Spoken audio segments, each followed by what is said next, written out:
Doug. I've never been intimidated by anybody named Doug, and I won't. Doug's now. full of shit. He's got a level 7 Weedle. What a stupid bastard. Mm-hmm. That's almost as bad as that guy with the Magikarps. Well, the Magikarp guy is special because he has 6 of them. And none of them are of any value at all. They could be level 100, but they're not. So, there's really no point to that battle. Other than to just fill up time. He's a monster. Indeed.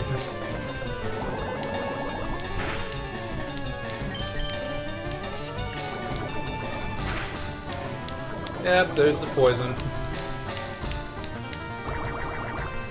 I should have bought some antidotes, but I did not.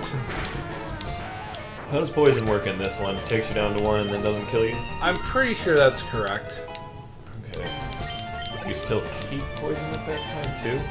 I think the poison heals itself off, if I remember correctly. I don't know how it does that. I know it's not like Gens 1 and 2 where it will kill you. Yeah. Gen 2? I don't remember it did do that, because I did a Gen 3 Nuzlocke. I did Emerald, and I don't remember it killing you then, so I'm going to assume it doesn't kill you now. Yeah, it should. Exactly. Although having 2 of my Pokemon poisoned sucks ass. Well, it would appear that Doug isn't taking kindly to your shit. No, Doug, okay, now I'm more intimidated by a person named Doug. I did not know that this would be my life, but I mean, here I am.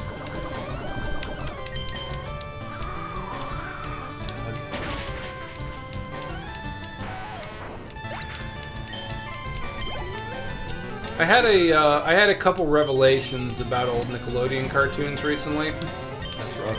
Yeah, well, I mean, you say that, but I haven't told you what they are yet. I mean, did it happen during the 3D Rugrats reboot? No, I did not watch the 3D Rugrats reboot because I know what garbage looks like before I actually view it. I think we're gonna send in fodder here. Oh, you don't need to though. Kakuna doesn't have any attacks. I think in Gen 3 they do, but I could be wrong on that. I think they just have that.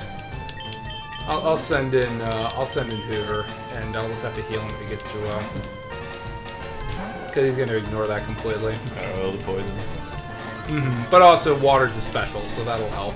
That's the only reason why I didn't send him out in the first place. But no, the revelations I came to #1 for the cartoon Doug. Did you ever watch Doug or no? Oh yeah.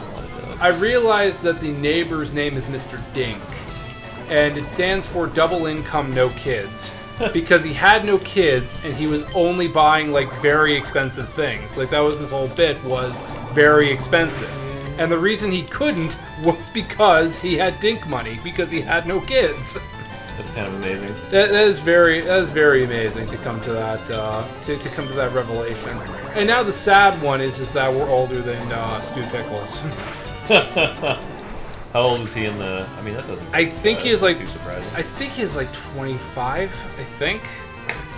I don't remember his exact age, but certainly we're older than that. And man, he's a bum. I know, right? He's just straight up a bum. Like he's lost total control of his life at one point in time, and just like he doesn't know what the hell he's doing raising kids. Like I mean, he's like an inventor, right? Right, Raising a kid as an inventor. He's an inventor, and he doesn't know what he's doing. I have to go back and heal, because otherwise, yeah, it's gonna be a bummer.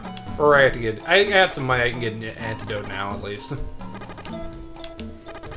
But yeah, no, that was a bummer to find out. Oh, they do faint. Well, in any case, we know that now. No. Well, it's fine. Helpful sign. Very helpful sign. We still have Hoover, or we still have Fodder, and we still have Jackson. Woodrow dead. Indeed.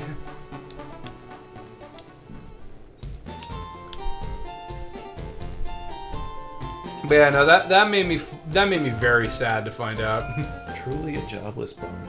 Indeed. I mean, not too surprising. How many people do we know? Not too many in our friend group have kids. Yeah, I don't know if anybody in our friend group wants kids necessarily. Well, I'll walk that back. Stefan definitely wants a kid. Yeah. I don't know if Don wants kids or not. I feel like that's probably on the table. I feel like that's. Yeah, I know Scott does not want kids.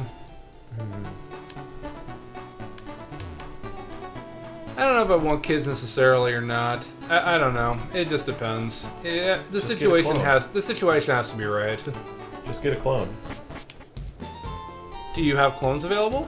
I don't. It's a clone of you. You get a clone. Clone of you. How does that work, fundamentally, what you're describing? I'm not a physicist. I can't help you. So you're telling me to get something, but you won't tell me how to get it. I'm not a physicist. I'm the idea man. Okay, Rick Sanchez, man. Easy there. Execution, not my forte. Of course I get one antidote right there. I'm angry about that. I did need 2, though, at least. That's pretty great.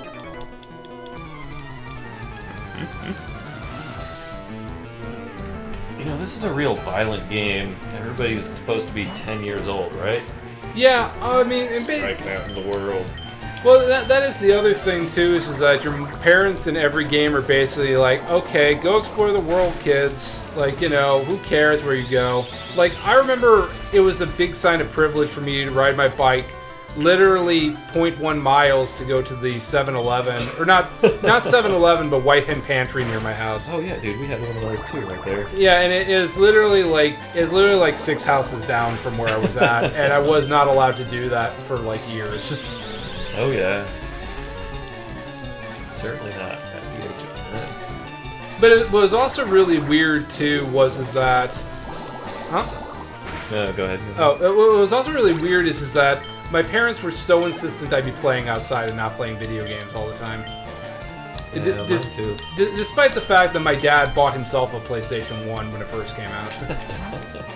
I think that might have been part of the reason why, is that he wanted to play games and not have the kid around, I guess. I don't know. Yeah, my parents had me play outside quite a lot. We did a lot of stuff. I gotta assume kids these days. Kids these days! I don't think that's as big of a priority that they play outside. I very rarely see kids play outside. Yeah, it doesn't seem to be, not like, so, you know, I live now in the neighborhood that I grew up in, and, kids will be playing outside every now and then, but it's just not like, it doesn't seem to be like when I was a kid where it was just a lot of what you would do, and I played a lot of video games as a kid. Yeah, I certainly played a lot, but there are definitely days that I remember. Well, there were a couple different cases. There was one, like I'd go over to the neighbor's house and play Genesis, and he'd play Super Nintendo. Right? It is, yeah, but unfortunately, it's not our first in the area. No, this is definitely not the first in the area. Oh, it definitely isn't, but unfortunately, we're gonna have some problems with the Pikachu here, so I'm just gonna ignore the Pikachu. That's only level 3. You can kill it. I mean, not quickly enough in a way that I feel is worth it. But, yeah, that's true. There is video of you playing outside on the internet. There absolutely is, with me and John just beating the crap out of each other with anything we could find our hands on, whether it be inflatable bats, thunder sticks, actual swords. At one point, we took a fencing class. Like basically anything we could do, we just basically found ways to beat on each other with anything that moves. But then there are also, like, I'd go over to my friend's house and he played Genesis, and he had a Genesis and we played Genesis at his house, and then I had a Super Nintendo, so we played Super Nintendo at my house. But I was told not to play with him anymore because my mom thought that he was only interested in playing the Super Nintendo. The friend that was just using it for the Super Nintendo. Yeah, I mean, you know, you gotta play that Super Mario Kart, man. But you were just using him for the Sega. Sonic was always, for years, such a mysterious thing to me, and that's probably why I'm still fascinated by Sonic, is because I just didn't have exposure to Sonic as a kid. Now I just get exposed to Sonic on the internet, and, you know... Ooh, the Sonic fandom. One of the darker fandoms on the internet. It sure is, although I do appreciate that they are just using Donald Trump's new Twitter makeup thing, and all they're doing is posting Sonic sex pics on there. And that's glorious. That's pretty great. Indeed.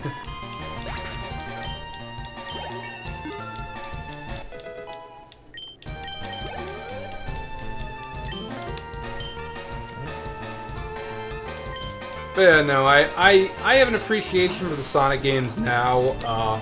And I even enjoy the shittier ones too, to a certain degree. I played all the way through Sonic 06. That was a different part of my life where I just didn't care what I was playing. Now I tend to care about the games I play. What are all those other Sonic games? You mean like the Werewolf Sonic and the Psychic Silver Sonic? And There's the one where he's a knight. There's the one where... I actually didn't play that one. There's one where he's made of fire and is going to die or something. I don't remember what that one was about. There's too many Sonic games of varying quality. Usually the varying quality is bad, but I like Colors and I like Generations, and even the adventure games are still good. At least good in a particular way. Nobody likes fishing for Froggy. I don't know why that was ever considered a thing to do in a game. Hey man, back in the day, they put water levels in games. Everybody They sure hated did, it. and That's just the new water level. The new water level is Finding Froggy? Probably. I mean, you're not wrong, because the thing I was going to bring up is that, have you ever played Seaman? Can't say I've played with Seaman before. That's not what I asked. That's what you said, Seaman. I mean, there's a game that I swear to God exists for the Dreamcast, where, do you remember Hey You Pikachu? Oh yeah. So this is Hey You Pikachu, but you talk to Leonard Nimoy. And there's all these different fish that you communicate with via the microphone. I and see. This is a game that actually existed and came out. Rest in peace, Leonard Nimoy. Although I'm sure you didn't want that game to be your legacy. That's what I'm always going to remember you for. Alright, here's a new area. Let's see what we got. It's a Pidgey! We do not need a Pidgey. Because we have Woodrow. And he'll never let us down. Until he does. Until Woodrow strokes out. Indeed.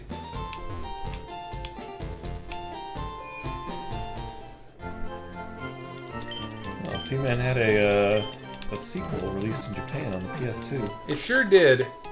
Man, they took a lot of risks with the Dreamcast software. I don't know if it's necessarily all good or not, but certainly like Typing of the Dead is entertaining, and Jet Grind Radio is great. Yeah, I think we can challenge Brock now because it's called Seaman because it's a fish with a man's face. Yes, exactly. Yeah. Oh my god. They based the What Llama. is this body horror game. They based Llama Man from Steins Gate. No way. Jellyvision was the developer for that game? Which is a company you used to work for, yeah. I used to work for Jellyvision, and it's not their games division either. It was straight up the Jellyvision company.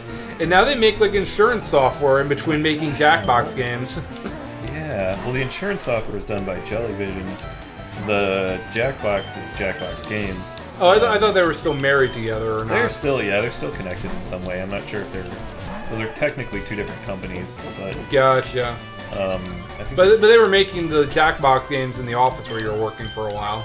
yeah, that's really interesting. Well, Yeah, horrifying. So these awful monsters then were responsible. precisely, yes. For like I said, this is what I'm going to choose to remember Leonard Nimoy for. Not for Star Trek, not for Kingdom Hearts, not for that episode of The Big Bang Theory where he was in Sheldon's dream or something. I don't remember, but it was dumb. But yeah, no, it's an insane game, and I feel it should be played by a lot of people just for the experience of saying they played it. It does not play well because it's a microphone game from 2000. Yeah. But, you know, it's very much in that spirit of, somebody said, hey, what if we made Hey You Pikachu, but we did not care about anything about it. This game is just a black hole of nonsense. Alright, I think we're ready to face Brock. What do you think? I think Brock will melt to our unholy Pokemon power. I think Hoover is pretty much all we need to beat him. Oh, Shigeru Miyamoto had a hand in this. Okay. Wait, for a Dreamcast game?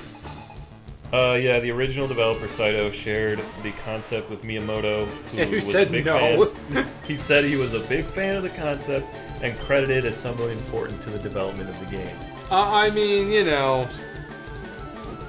Okay, so Miyamoto.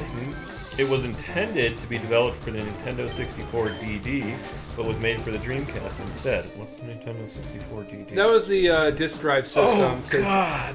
Which the never Sega came out. Genesis version of the Nintendo 64, you No, mean. that's just what it looked like. That was what it looked like originally. It's just a Nintendo 64 mounted on top of a disc drive. Well, because version it was of the meant to be a Nintendo. CD drive, but it only ever released in Japan. Like, that's what they planned Earthbound for and a couple other games. And it was basically meant to kind of, you know... It's basically meant to be, I don't know what I'm trying to run. It's basically trying to be, Yeah, like a competitor for PlayStation. correct, or the because... Nexus. Because like Final Fantasy and like Capcom and stuff decide, well, we're gonna make all of our games for a system that does the CD, because the CD could tell more complex stories and could hold more data than the cartridge. Yeah, maybe it was meant to be with like the Sega CDs. Correct, but there's also a way like you could pair the two of them effectively together, like because F-Zero X had a track adder and stuff in Japan. Okay, so this is amazing. I'm going to give you the release date of the Nintendo 64 DD and then the discontinued date. 1999, and then it was like 4 months later, right? Oh no, that's 2000. Oh. I thought it was. It's February 28th is the next date, but it's 2001, so it got a year and a few months. Okay, but yeah, it never came overseas. Understandably so. I mean, there's not much to it. I mean, it was an honest attempt, and they tried to do something different. Let's see. A total of 10 discs were released for the Nintendo 64 DD. One of those was a dial-up utility disc, so 9 Games. games. Indeed. Mario Artist Paint Studio. Yep. So a good Mario. Was it a good Mario Paint? Mario Artist Talent Studio. I mean, it's basically just Mario Paint, but for the N64. So Mario Artist Communication Kit. And Mario Artist Polygon Studio. So 4 of those 9 games were Mario Paint. And then the others are just the Tinkling Toddler Liberation Front. I don't know what that means. I don't know what that means either. That's very weird. Scares me a little bit. Japan Pro Golf Tour, an F-Zero game, a SimCity game. Oh, I didn't need to even bother using Woodrow. But Woodrow died doing what he loved. Fighting Brock? Yeah, exactly. Destroying Brock. Indeed. And we got the Boulder Badge. Nice. We are the top. Oh, Diablo is going to be released for it. Imagine a world where Diablo came out on the Nintendo 64. I mean, that would not be a game I'd want to play. Yeah, I don't really I can't imagine that would have been Diablo. good. But there was a world where StarCraft was going to be on the GameCube. StarCraft was on the Nintendo 64. Why would you need it on the GameCube? Oh, I didn't know they actually released it for the N64, did they? Yeah. It had the Brood War expansion built in too. Oh, fair enough. Scott and I used to play it. I did not know this. Well, fair enough. Absolutely miserable. Oh, yes, it would be. Yes, the N64 was basically a stepping stone to give us the GameCube. Like I feel like every console generation is like basically like you have the NES and then the Super Nintendo, which improved upon that. Then you have the N64, which the GameCube improved on it. You know, like then we had HD gaming, and They were going to make a Mario Maker for that game, the 64 DD. Well, really? Mario Artist Game Maker was canceled, so the 5th disc to that Mario Artist setup was going to be a Game Maker. That might have been good, actually. Wow. I actually have no idea if it was going to be like Mario Maker or if it was just going to be... I'd be surprised if they had the ability to do that quite on that level yet. They had 4 unreleased Mario Artist games, a graphical message maker, sound maker, and a video jockey maker, whatever the hell that is. Welcome to this episode, sponsored by Wikipedia. Wikipedia, if you have answers, find them on Wikipedia. Early WarioWare games showed up in these. Apparently some of these had mini games. Oh, you got the running shoes, thank God. Oh yeah, surprise, after you beat Brock, you get the running shoes from Professor Oak's, his wage slave. Indeed.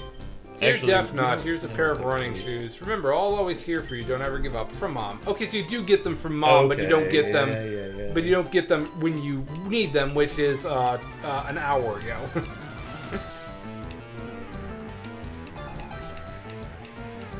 Yeah, no, there's a whole bunch of, like, from the N64 era, there's, like, they were gonna do a Fire Emblem for the N64. Granted, Fire Emblem goes all the way back to the NES, but, you know, there's a whole bunch of, like, cool things that just, like, you gotta wonder what they were thinking of doing. Apparently they took the story from Fire Emblem 64 and crammed it into...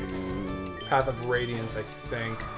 Used on the first Fire Emblem for Game Boy Advance. Oh, no, so that's Roy's game. That's Blazing Sword. Oh, okay. Yeah, so the first Fire Emblem game we got is a prequel to that one, actually. Damn, Earthbound 64 ended up being Mother 3. Yep. And that one, I don't know how many beats exactly it hits of Mother 3, but looking at those cutscenes after playing Mother 3, it definitely is very close. Speaking of which, how are you doing on Mother 3?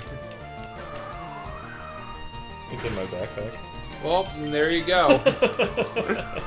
I haven't actually started on it yet. I am looking forward to it, though. It should be good. And now that the move is done, I actually have time to sit down and do things again. Mm-hmm. And it's a big deal to move, so... Super Mario 64 2 and Super Mario RPG 2 were both going to get games, and then... Well, I think Super Mario RPG 2 became Paper Mario. I'm almost positive of that. You're right. Because they couldn't get Square to buy in at that point, because Square had already bailed the PlayStation. Yeah. Yeah, and so, that just became Paper Mario. Apparently, it was called Mario Story in Japan. Yes.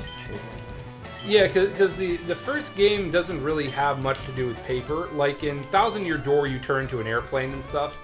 But in the first one, like, other than falling, like, there's really no reason why it really matters what actually Mario is.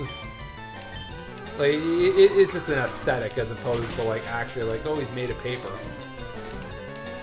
Yeah. Alright, I need to get off of this here thing and focus on the stream. It's just so interesting how many games were just lost to the ether.